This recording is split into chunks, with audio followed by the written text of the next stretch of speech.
Welcome to this series of presentations on the Family Proclamation. This series is designed for people who might be a little bit uncertain about the revelatory value of the Family Proclamation, or who may have heard rumors that church teachings around gender and sexuality might change in the future, or other similar things. The purpose of this series is to equip members and leaders in the church to understand how important the Family Proclamation is in the church, and also to be able to articulate the value of its principles in our changing world. And I want to remind viewers that this series is accompanied with slides and a lot of other resources over at NauvooNeighbor.org. So you are free to use all the resources there, and feel free to pass this presentation on to anyone who you think might benefit from it. Let's get started. And I want to begin with a scripture in the book of Nehemiah in the Old Testament. Chapter 8, verse 9 has an interesting passage. And here we read that Nehemiah and Ezra and the Levites were teaching the people the law of Moses after the return from the Babylonian exile. And it says here that they said unto all the people, "This day is holy unto the Lord your God. Mourn not, nor weep." For all the people wept when they heard the words of the law. As we read this passage, we can ask this question: why was there this emotional response to a reading of the law of Moses? I don't believe that this emotional response was frustration, and I don't necessarily believe that it was emotion born of guilt. I believe that as these people heard the law, they recognized that they had been missing this during exile. This was something that they needed. This was something that their souls actually craved, was the structure and order that the law offers. But this also begs the question, do we sometimes respond to God's law in similar ways? And the answer is yes. God's law is experienced in different ways depending on our situation. And when we gain exposure to God's law, it's normal to respond by feeling meek and lowly and sometimes even a little bit mournful. So as we discuss the Family Proclamation, part of me wants to rejoice at the principles in the Family Proclamation, but also there is part of me that is mournful at how difficult it is for so many people as they see this divinely ordained document and see how their lives often differ from the ideals that it expresses. Let's start with some opening thoughts. The Family Proclamation is a foundational doctrinal statement for the Church of Jesus Christ of Latter-day Saints. And the Family Proclamation describes the true nature of our eternal identity and God's design for the formation and functioning of families. The Family Proclamation is constantly criticized by disaffected church members and former members. And the Family Proclamation can be a struggle or a source of pain even for faithful members. Why is that? Well, principles in the Family Proclamation are experienced very differently by different people. And that can be due to different family structures, as in the case of divorce, or difficult family situations like estrangement or abuse, or different experiences of gender and sexuality. And I want to shift here to kind of a foundational principle that I'm going to be coming back to as we go throughout this entire series. And it is expressed very well in Scott Peck's book, The Road Less Traveled. He said the third tool of discipline, or technique of dealing with the pain of problem solving, which must continually be employed if our lives are to be healthy and our spirits are to grow, is dedication to the truth. Superficially, this should be obvious, for truth is reality. That which is false is unreal. The more clearly we see the reality of the world, the better equipped we are to deal with the world. The less clearly we see the reality of the world, the more our minds are befuddled by falsehood, misperceptions, and illusions, the less able we will be to determine correct courses of action and make wise decisions.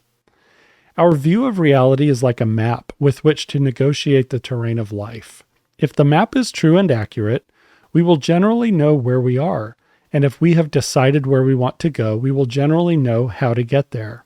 If the map is false and inaccurate, we generally will be lost. While this is obvious, it is something that most people to a greater or lesser degree choose to ignore. They ignore it because our route to reality is not easy. Truth or reality is avoided when it is painful. We can revise our maps only when we have the discipline to overcome that pain.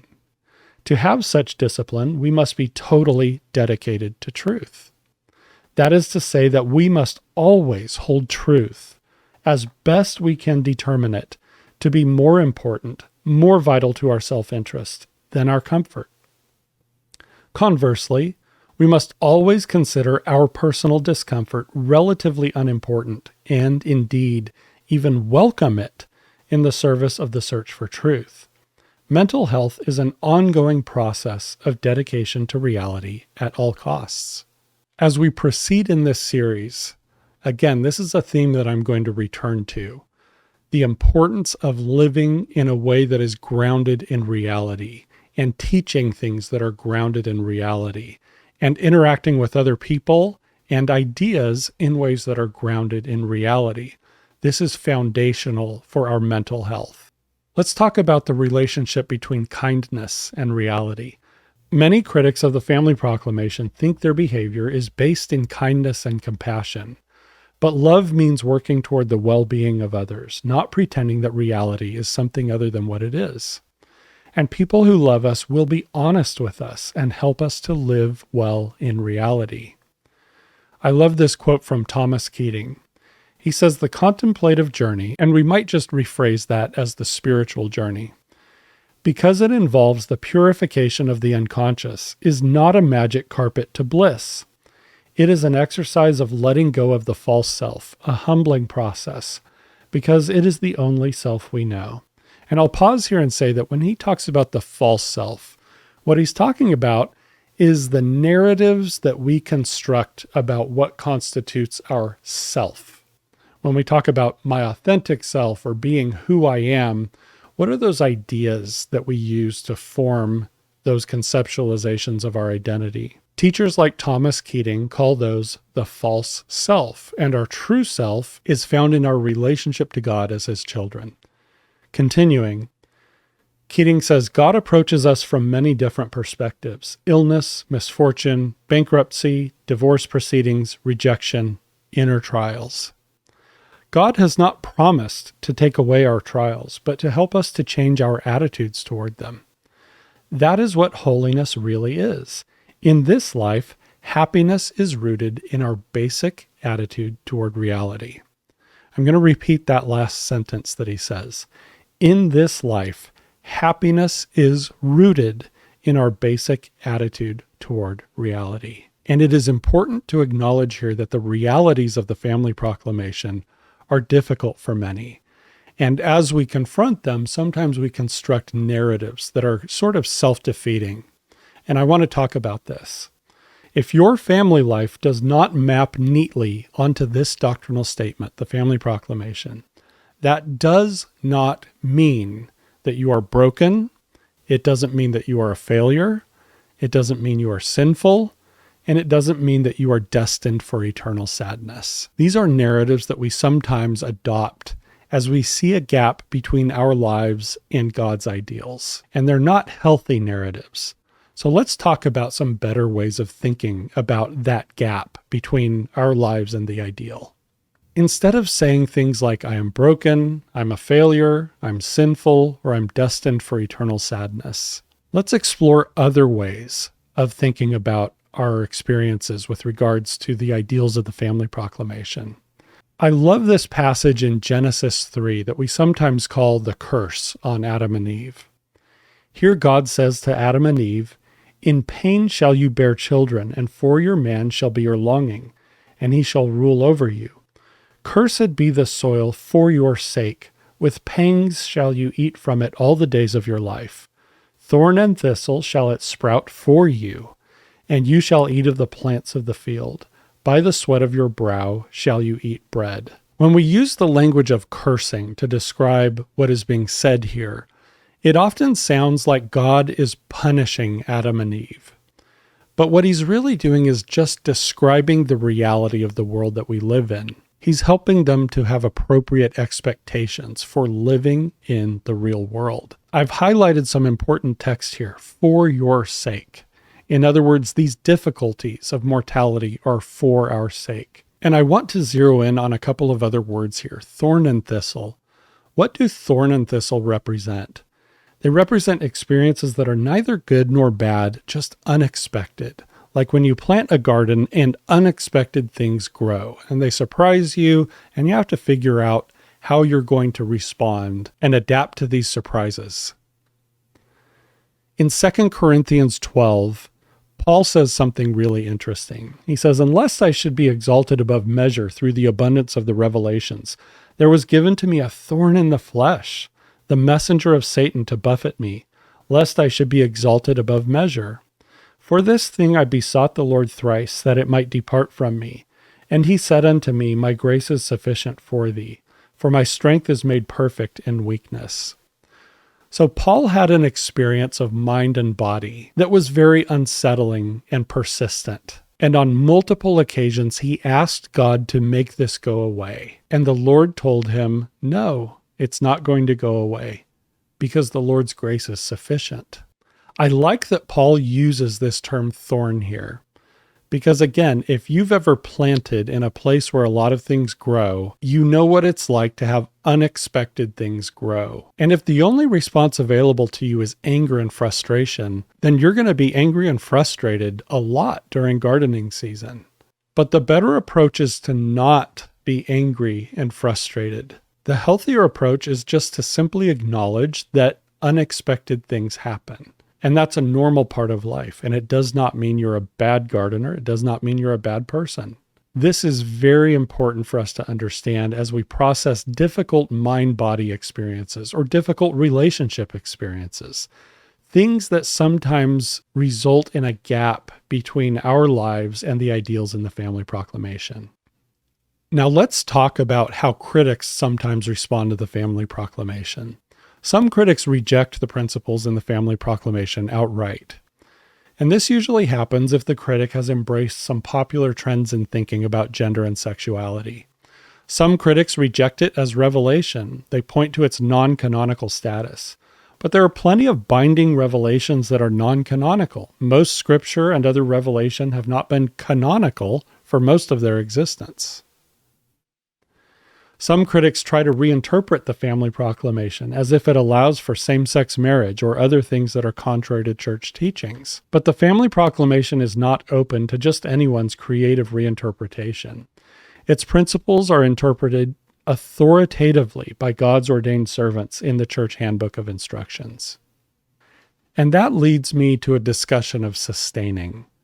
When we talk about God's servants making a proclamation like the Family Proclamation and then interpreting it, this does bring up some very important questions around our commitment to sustain them. Sustaining church leadership does not mean that we agree with every single thing every church leader has ever said. But in my view, sustaining means that when they speak with a united voice, we make the best possible case for what they are teaching us. This presentation is my sustaining attempt to make the best possible case for the Family Proclamation as revealed doctrine. And now let's look at a couple of things that have been said about principles in the Family Proclamation. Elder D. Todd Christofferson said, "Our doctrine, not just belief, but doctrine, that sexual relations are only appropriate and lawful in the Lord's eyes between man and woman, legally and lawfully married, is unchanged and will never change." And in a section on the church website, we have a question and answer. Will the church ever change its doctrine and sanction same-sex marriage? And the answer is central to God's plan. The doctrine of marriage between a man and a woman is an integral teaching of the Church of Jesus Christ of Latter-day Saints and will not change. As a doctrinal principle based on the scriptures, the church affirms that marriage between a man and a woman is essential to the Creator's plan for the eternal destiny of his children.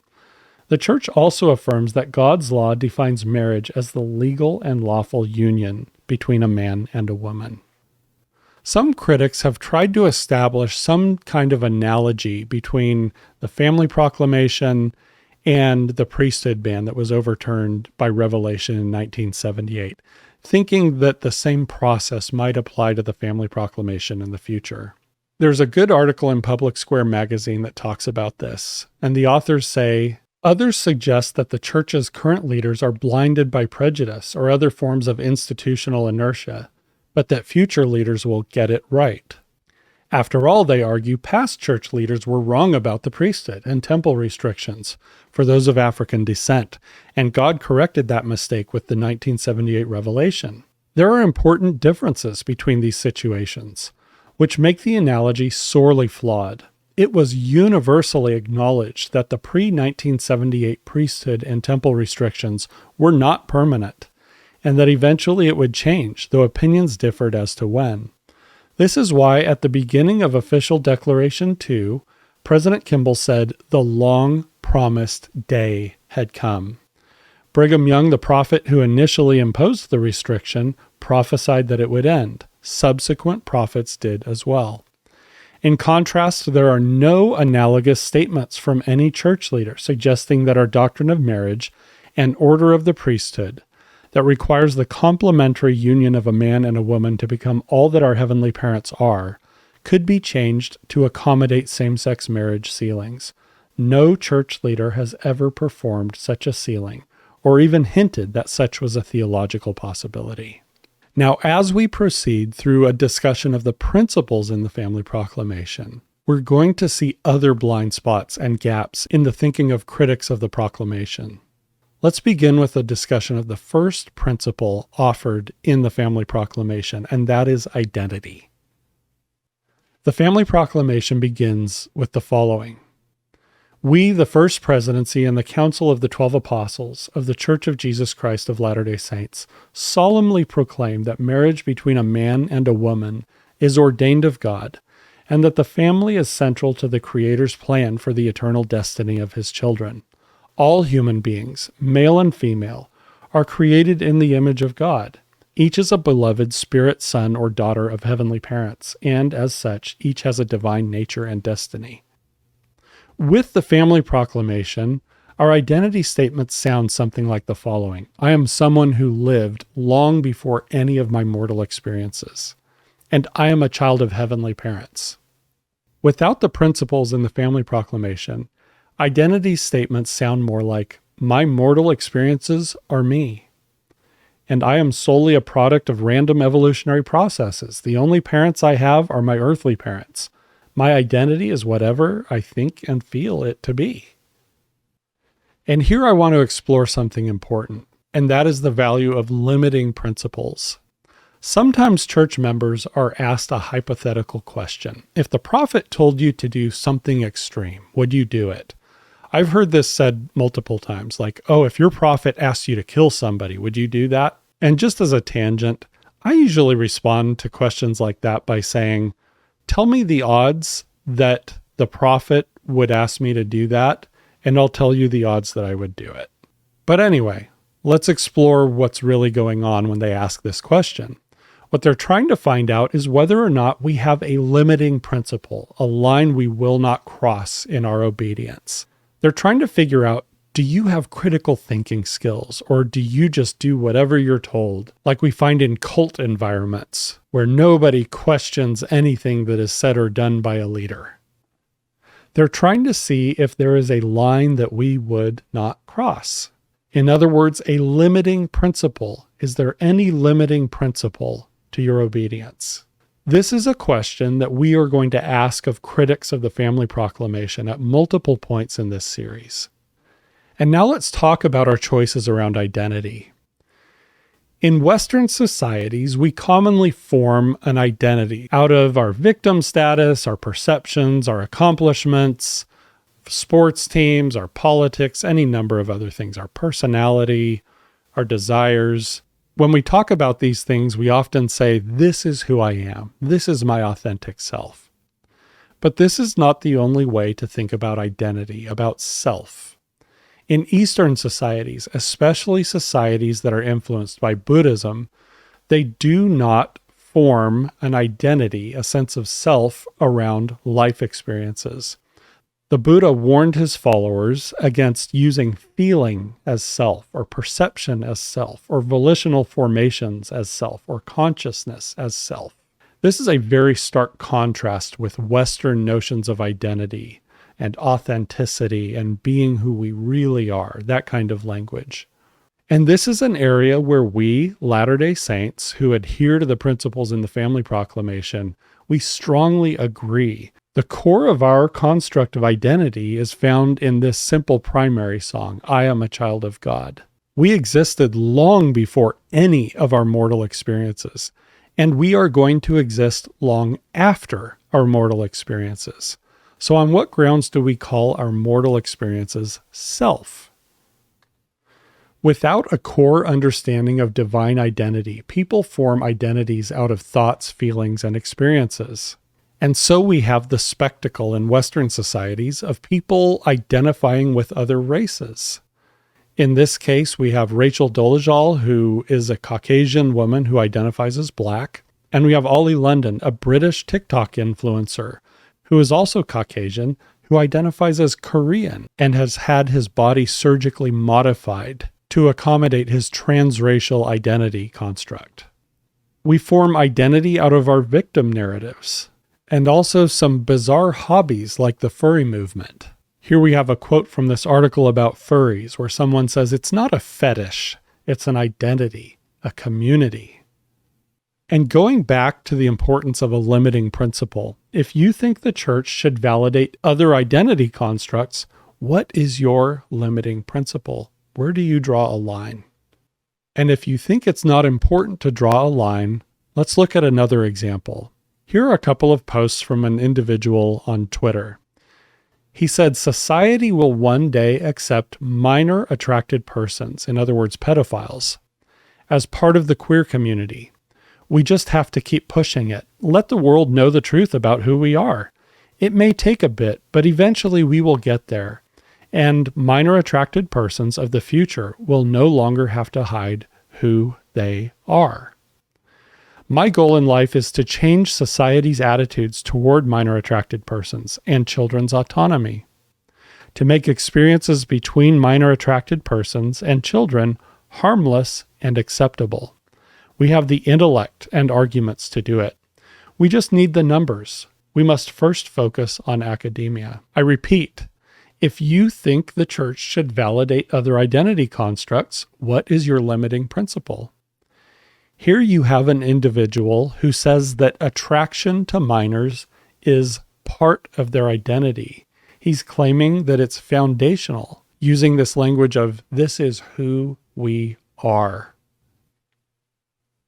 When someone says, this is who I am, or this is my authentic self, where do you draw the line and why? Prophets have drawn a very clear line in the Family Proclamation that our identity is children of God. And life experiences are exactly that, life experiences. They are not identity. Without that understanding, we have people making all kinds of identities around gender constructs, sexual attractions, fetish, personality, or their activism. You can see a lot of examples of that with these pride flags. These are all things that people have made into identities with associated flags to signify that identity construct. And what are the practical implications of this? When we make our life experiences into our identity, it makes it difficult to connect and relate with other people. A normal human experience, like not being validated, is interpreted as hate or phobia. A normal human experience of having our self-understanding questioned by others is considered hate. And the normal human experience, any suggestion of change, is labeled erasure or genocide. The human heart becomes a minefield of fragility. Normal human interactions become frightening. Both sides are in constant fear, and people disengage due to exhaustion. Think about if you were part of a group, let's say a company or a classroom full of students, or even a church group, where people have adopted a variety of identity constructs. And if you're not constantly aware of each individual's identity constructs, you might call them something that they don't wish to be called. You might speak to them in a way that, due to their identity construct, they find invalidating or hateful. If I have the choice between engaging with a group of people in that situation or not engaging with them, I'm going to avoid them, just to avoid the possibility of my normal human forgetfulness resulting in somebody having an emotional meltdown. So real human connection becomes difficult or even impossible in these situations. Let's look at an actual case study of this. The TV show Glee was on in the United States from about 2009 to 2015.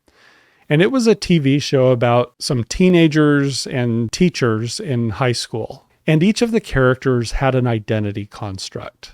Some of those identity constructs were around sexuality, others were around race or gender. And what happened was a lot of viewers of the show began to see themselves in the characters of the show. They saw their own identity construct being played out in the psychodrama on the actual TV show.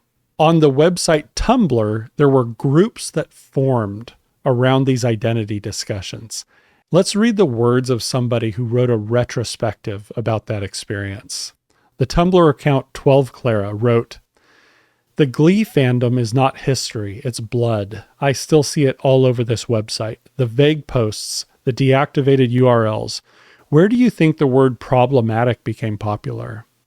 Where do you think the representational anger started? Glee was the hungry, gaping void that consumed us all. It said, watch us and find yourself. There is someone for everyone. Santana is a lesbian, and Kurt is gay, and Brittany is bisexual, and Quinn, heaven knows what Quinn is. She's straight, but we have her say things like, you were singing to Finn, and only Finn, right? And Artie is disabled. Mercedes is black, and our outlet for body positivity. We are all oppressed by something, and we are different, and we are outcasts, and we are you. And we fell for it. We watched Glee, and we related to its characters, and we fought its wars until it was too late, until it was nothing but a distorted picture of a parody of reality, a cracked mirror in which our souls were sucked and encased in glass.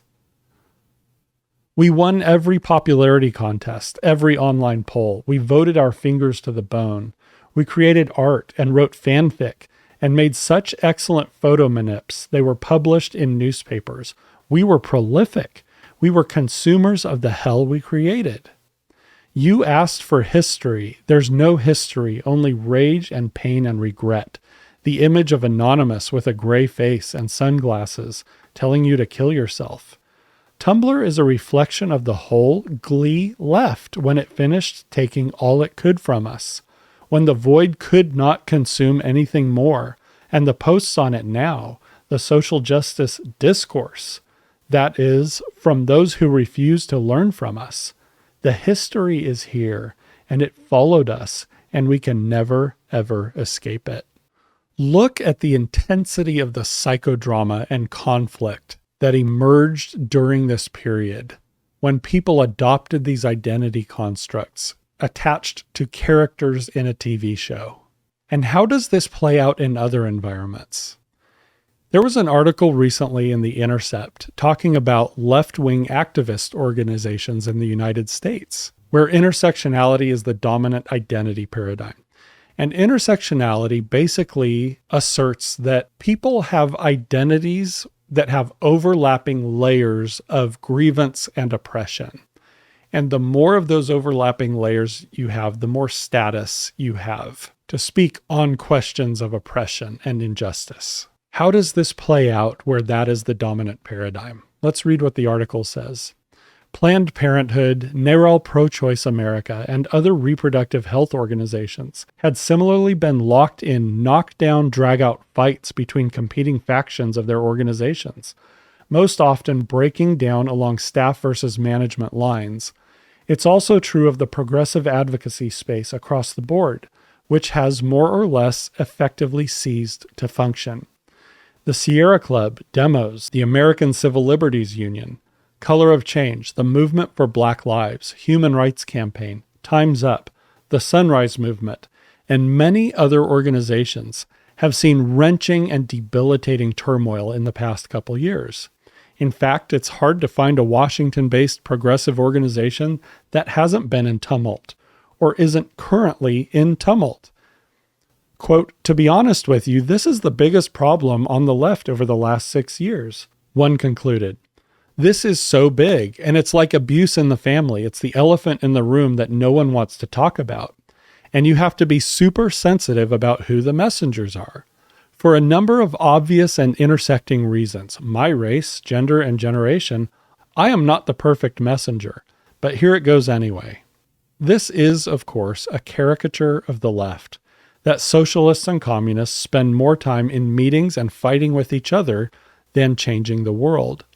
But in the wake of Donald Trump's presidential election and then Joe Biden's, it has become nearly all-consuming for some organizations, spreading beyond subcultures of the left and into major liberal institutions. Quote, "My last 9 months, I was spending 90 to 95% of my time on internal strife, whereas before that would have been 25 to 30% tops," the former executive director said. He added that the same portion of his deputy's time was similarly spent on internal reckonings. This is the identity minefield playing out in reality. And lest you think this is a political slide, I'm also going to say that this is absolutely true among right-wing organizations. Right-wing political organizations that are centered on identity are also full of conflict and turmoil. So when it comes to questions of identity and other issues, what are we willing to see? In questions of identity, gender, and sexuality, we all have a field of vision that determines which realities we are willing to see and which we are determined to avoid seeing.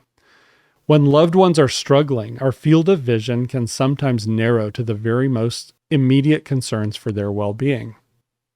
This is especially true when we're exercising empathy. Our instincts toward empathy are valuable in helping us to focus on relieving the sufferings of others. Imagine in this case you have an individual who has adopted an identity construct and wants that to be validated by the people around him, including his parents. An empathic response might be to zero in and focus on this young man's pain and frustration around identity. But this also speaks to the problem of limiting principles. In our efforts to care for people, are we making decisions and interacting in ways that are grounded in reality? Because reality matters. And who is seeing more of reality? Those of us who zero in on a narrow example of identity frustration, or church leadership, who has a lot more things to consider as they navigate questions of identity in the church. Are we willing to see the same things that church leadership see in questions of identity? If not, of course, we're going to have constant frustration and clashes with them over their teachings around identity. But whose view is more grounded in reality? And reality is this: the identity view taught in the Family Proclamation is simple, true, and unchanging.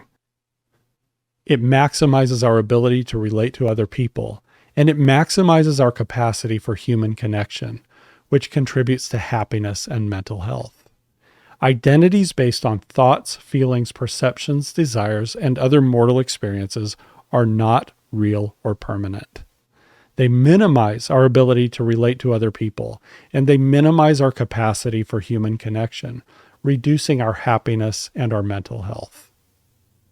When people criticize the Family Proclamation's view of identity, the burden falls on them to explain how the world's identity trends are better.